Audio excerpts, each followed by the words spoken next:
ईश्वर एक, हमारा बाप एक, हमारा कलमा एक, हमारा धर्म भी एक। जो लोग कहते हैं कि हमारा धर्म ये है और इनका धर्म ये है, वो गलत है। सिर्फ जुबान का फर्क है, हमारा धर्म भी एक है। हजरत आदम अलैहिस्सलाम आदि मानो जब इस धरती पर आए हैं तो धर्म लेकर के आए हैं। उस धर्म का नाम है सनातन धर्म, जिसका एक नाम और है शाश्वत धर्म। जो लोग अपने धर्म का नाम हिंदू बताते हैं, वास्तविकों में उसके धर्म का नाम है सनातन धर्म, जिसका अर्थ ये है, माना ये है सीधा आकाश से आया हुआ धर्म, और इसका एक नाम और है शाश्वत धर्म, जो आगे भी हमेशा रहेगा। इसी को अरबी में कहना चाहे तो आपको कहना पड़ेगा ज़ालिका दीनुल क़य्यिम वलाकिन अक्सरन नास ला यअलमून। इस्लाम धर्म के भी कई नाम बताए गए हैं, जिसमें से एक है दीन क़य्यिम, यानी सबसे पुराना। हमारा पैदा करने वाला एक, हमारा बाप एक, हमारा धर्म एक, हमारा कर्मा एक। और जिस मुल्क में हम रहते हैं वो मुल्क हिंदुस्तान, भारत हमारा है, तो हम दुश्मन हो ही नहीं सकते, हम गैर हो ही नहीं सकते। इसी भारत की धरती पर जब पूरे भारतवासी अंग्रेजों के गुलाम बने हुए थे, अंग्रेजों के गुलामों में हम लोग टकरे हुए थे, तो हिंदू और मुसलमान दोनों मिलकर के ऐसी लड़ाई लड़ी कि अंग्रेजों के छक्के छुड़ा दिए, तो भारत को आजाद कराया। तो अल्लामा इकबाल को कहना पड़ा सारे जहां से अच्छा हिंदू सीता हमारा, हम बुलबुले हैं इसकी ये गुलसिता हमारा। मजहब नहीं सिखाता आपस में बैर रखना, हिंदी है हम वतन है हिंदू सीता हमारा। हम तो वो कौम है जो अपने देश के लिए हमने जान तक निछावर किया है। अल्लाह की पहचान करनी है, अपने आप को करना है। बच्चा, हमारा बच्चा मैट्रिक पास हो गया, हमारी बेटी मैट्रिक पास हो गई, लेकिन कलमा याद नहीं हुआ। बास बूढ़े को भी कलमा याद नहीं है, और याद है तो तोड़ फोड़ के पढ़ता, जनाजा निकाल के पढ़ता, जनाजा निकाल देता है कलमा का। अल्हम्दुलिल्लाह पढ़ता है, पते नहीं चलता है कि जीम पढ़ रहा है, कि रात पढ़ रहा है, कि दाल पढ़ रहा है, कि सीन पढ़ रहा है, कि सात पढ़ रहा है। सुबह में उठा बच्चा, माँ जल्दी करती, बेटी जल्दी सो जा, बेटा जल्दी सो जा, सुबह स्कूल जाना है।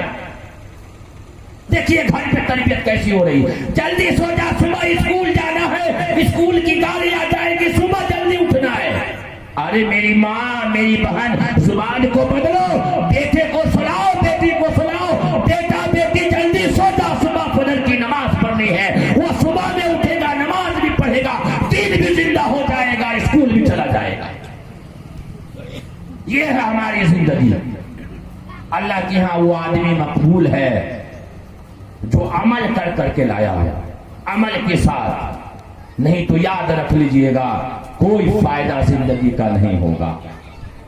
एक नवाब थे हमीदुल्ला खान साहब भोपाल के, उन्होंने स्कूल बनाया, मदरसा बनाया, बहुत सारे स्टूडेंट उसके अंदर पढ़ते थे। एक दिन जब गए उस स्कूल में, कॉलेज में, तो देख करके कहा कि मैं एक इम्तिहान लेता हूं बच्चों का। कहा कि बच्चों कल तुम्हारा इम्तिहान होगा और पर्चा भी मैं तुमको दे देता हूं सवाल लिख करके। सवाल क्या था? तुम जमीन वालों पे रहम करो, आसमान वाला तुम पे रहम करेगा। कहा कि ले जाओ, ये पर्चे ले जाओ, घर से लिख के लाना। बच्चा सब खुश हो गया कि नवाब साहब पागल हो गए का, पर्चा दे दिया कि घर से लिख के लाना, तो कोई अपने बाप से लिखा लेगा, कोई मौलाना से लिखा लेगा, कोई टीचर से लिखा लेगा, हर बच्चा पास हो जाएगा ना भाई, कि पर्चा ही आउट हो गया सवाल। कहा कि ले जाओ, तुम्हारा सवाल है कल 3 बजे जो है बिल्कुल पर्चा दाखिल करना है, 3 बजे, टाइमिंग 3 बजे का। सवाल क्या था? तुम जमीन वालों पे रहम करो, आसमान वाला तुम पे रहम करेगा। नवाब साहब पर्चा बांट दिया, चले गए बच्चे सब घर खुशी खुशी, भाई एकदम लहलाता हुआ पर्चा लेकर के घर पहुंचा।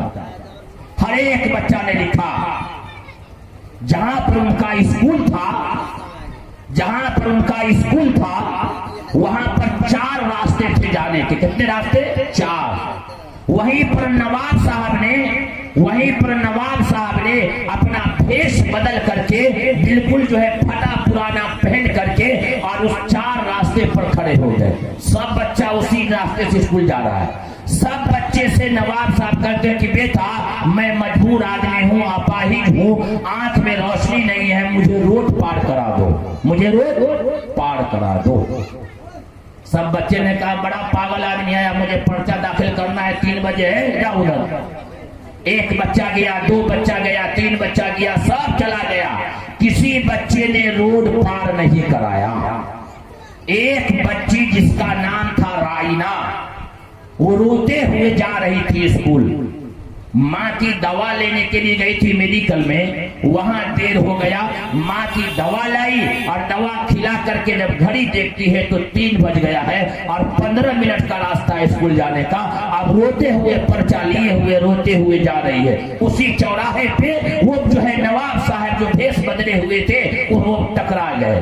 कहा कि बेटी मैं मजबूर आदमी हूँ, लाचार आदमी हूँ, मुझे चलने नहीं आता है, मुझे रोड पार करा दो, अल्लाह तेरा भला करेगा, अल्लाह तेरा भला करेगा। उस लड़की ने सोचा कि आधा 10 मिनट तो लेट हो ही गया है, चलो कम से कम एक नेक काम कर लेते हैं। उसको हाथ पकड़ा करके रोड पार करा दिया कि आइए रोड पार करा दिया। जब रोड पार कर गए तो उस नवाब साहब ने कहा कि बेटी 3 दिन से कुछ नहीं खाए हैं, होटल से कुछ खाना ला करके खिला दो। अब लड़की ने कहा कि आप तो हम पास हो ही गया, बस आप तो हम पास हो गया, तुम्हारा पर्चा भी नहीं बात दाखिल होगा। जल्दी जल्दी गई और होटल से खाना ला करके खिला दी। कहा कि बेटी खिला दो, हाथ भी नहीं है हमारे पास। वो खिलाती रही और आंख से आंसू टपकता रहा कि अब तो हम फेल हो ही गए इम्तिहान में, बहुत ज्यादा लेट हो गया। लेकिन चलते चलते उस लड़की ने उस जो है बूढ़े मियाँ से कहा, उस जो है लाचार आदमी से कहा कि ऐ अल्लाह वालों दुआ करना कि अल्लाह मुझे पास कर दे। कहा कि जा बेटी अल्लाह तुझको पास कर देगा। लड़की ने ये काम किया और वहां सब लड़के पर्चा दाखिल कर दिए, इनकी सहेली भी पर्चा दाखिल कर दी। जब ये लेट पहुंचती है तो पूरे स्कूल के बच्चे और बच्चियां ताना मारती है कि देखो ना कितनी बुद्धू लड़की है, देर से आई है, 15 मिनट देर हो गया है, अरे पर्चा दाखिल भी नहीं होगा, टाइम खत्म हो गया। जब ऑफिस के पास पर्चा लेकर के जाती है तो चपरासी भी भगा देता है, भागो यहाँ से, पर्चा दाखिल होने का टाइम खत्म। एक किनारे में रोने लगी वो। अतने में नवाब साहब अपना हुलिया चेंज करके घोड़े पे सवार होकर के स्कूल के गेट पे दाखिल हुए और स्टेज बना हुआ था वहां गए। कहा कि बच्चों सबसे पहला नंबर किसको दिया जाएगा? तो सब बच्चे ने कहा अभी कापी चेक नहीं हुआ है और नंबर किसको दिया जाएगा? अरे कापी चेक कीजिए, जो अच्छा लिखा है उसको दिया जाएगा। कहा कि ऐसा नहीं हुआ तो? कहा नहीं हुआ तो स्कूल की ईंट से ईंट हम बजा देंगे, ईंट से ईंट हम गिरा देंगे। कहा कि बच्चों तुम्हारा सवाल क्या था? सबने कहा तुम जमीन वालों पे रहम करो, आसमान वाला तुम पे रहम करेगा। तो नवाब साहब ने कहा कि वो 4 रास्ते पे भिखारी जो बैठा हुआ था वो तुमसे क्या कह रहा था कि मैं लाचार हूं, बेबस हूं, मुझको रोड पार करा दो। तुम लोगों ने कराया? कहा कि नहीं, तो नंबर नहीं मिलेगा।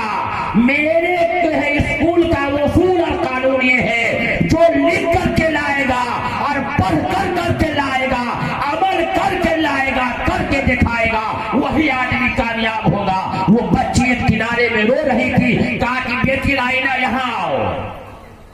अब सब बच्चे उसके मुंह देखने लगे, इसका तो पर्चा भी दाखिल नहीं हुआ साहब। कहा कि पहला इनाम इस बच्चे को दिया जाएगा। बच्चों ने कहा क्यों? कहा कि पूछो, तुम्हारा सवाल यही था, तुम जमीन वालों पे रहम करो, आसमान वाला तुम पे रहम करेगा, तुम जमीन वालों पे रहम करोगे, ईश्वर तुम पे रहम करेगा, तुमने नहीं किया। इन बच्ची जो है लिख करके मिलाई है और उस पर अमल करके लाई है, इसलिए पहला इनाम, पहला फर्स्ट क्लास इसको दिया जाएगा। ईश्वर की यहाँ वही इंसान कामयाब है, अल्लाह की यहाँ वही व्यक्ति कामयाब है जो दुनिया में अच्छी जिंदगी गुजारता है। जो है श्री कृष्ण जी ने गीता में कहा, यह शास्त्रावेदी मुत्सिरी किया वर्तते कामकारतः न सिद्धि मवापनोति न सुखम न पराम गति। जो व्यक्ति इस धरती पर ईश्वर ने जो कानून बनाया है, ईश्वर ने जो कानून बना करके भेजा है, श्री कृष्ण जी के जरिए जो बात बताई गई है, गीता में जो बात बताई गई है कि जो व्यक्ति भला भला काम करेगा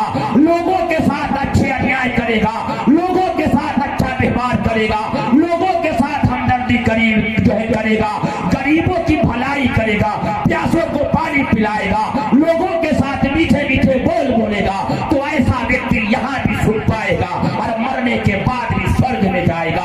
यही बात अल्लाह पाक ने कुरान में कहा, वातसिमू बिहब्लिल्लाहि जमीआ, अल्लाह की रस्सी को मजबूती से पकड़ो, कामयाब हो जाओ। आज दोनों कौम ने, हिंदू भाई ने भी अपने रस्सी को छोड़ दिया, ईश्वर को छोड़ दिया, और मुसलमानों ने भी। आई नौजवान सब की तो बातें छोड़ दीजिए, भर दिन मोबाइल में लगा रहेगा साहब। अजान हो रही है, मोबाइल में चुटकी आ रहा है, पता नहीं कितनी मोहब्बत हो गई है मोबाइल से साहब। अरे अगर इतनी मोहब्बत माँ बाप से कर लेते तो माँ बाप तुमको जो है जन्नत का रास्ता दिखा देता था। अजान हो रही है, बुढ़वा सब खैनी लगाए हुआ है, पंडित जी वहां जो है घंटी मार रहे हैं कि आ जाओ, ईश्वर के पास आ जाओ, तुम्हारी कामयाबी यहाँ है। लेकिन हमारे हिंदू भाई बैठे हुए हैं मगन में, जो पूजा करेगा वही करेगा। अजान हुई बस सोए हुए हैं साहब। तो ऐसा व्यक्ति कभी कामयाब नहीं हो सकता, ऐसा इंसान कभी कामयाब नहीं हो सकता। इसीलिए मैं एक बात बार बार कहता हूं कि हमारे जो हिंदू भाई हैं वो हमारे भाई हैं, उसके सामने ईश्वर की, एक ईश्वर के सामने माथा टेकना। अजान होती है तो हिंदू भाई कहते हैं देखो मियाँ जी क्या अजान हो रही है, ये मियाँ जी पूजा करने के लिए, नमाज पढ़ने के लिए जा रहे हैं। मैं कहता हूँ हमारे सनातन धर्मी भाइयों, जो नमाज हम पढ़ते हैं वही पूजा आप करते हो। नमाज का असल नाम कुरान में कहा गया है सलात। सलात के माने आते हैं नमाज के, और वेद के अंदर पूजा के माने आते हैं 7 प्रणाम के, यानी 7 अंकों को ईश्वर के सामने टेकना। वेद में है ये, यानी जिस्म के 7 हिस्से को जो सजदे की हालत में हम और आप होते हैं, वैसे हालत में जाकर के करना। आज हमारे हिंदू भाई क्या करते हैं, सीधे मंदिर में गए और सीधे दंड मार देते हैं साहब, जिस्म का पूरा हिस्सा लगा देते हैं। ये गलत तरीका है पूजा करने का। उसी एक के सामने पूजा करना, साष्टांग प्रणाम। पांव को जमीन पर रखना है, घुटने को जमीन पर रखना है, हाथ को जमीन पर रखना है, और जो है पेशानी को यानी अपने सर को ईश्वर के सामने रखना है।